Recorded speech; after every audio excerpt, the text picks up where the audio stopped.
Migs and Maya, syempre anong pakiramdam na finally, eto na, may album na kayo? At saka gano'ng katagal nga itong paghihintay na to?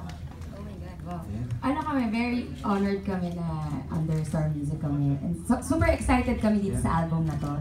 Dati pinag-uusapan lang namin to nung nag-start pa lang kami together na kumanta. Na sana magka-album kami. And then, ito na. Nangyari na. So, hindi din namin in-expect na parang, uy, Star Music, parang isa siya sa biggest, diba, record company dito sa Philippines. So, talagang, nung at first, hindi talaga kami makapaniwala na kami yung napili din to be one of their artists. So, yeah, very, very privileged talaga kami. So yun nga, Star Records pa ang inyong unang album. Yung feeling na, syempre, isa na kayo sa family ng Star Record along with other artists. Yun, anong pakiramdam? naka-overwhelm.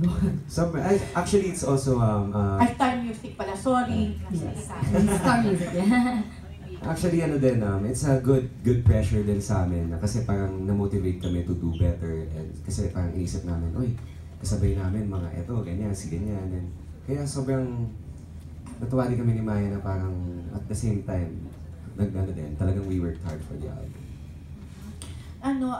Tingin nyo ba, in ngayon yung ganito, yung duo, kasi for the longest time, di ba, puro mga solo or group,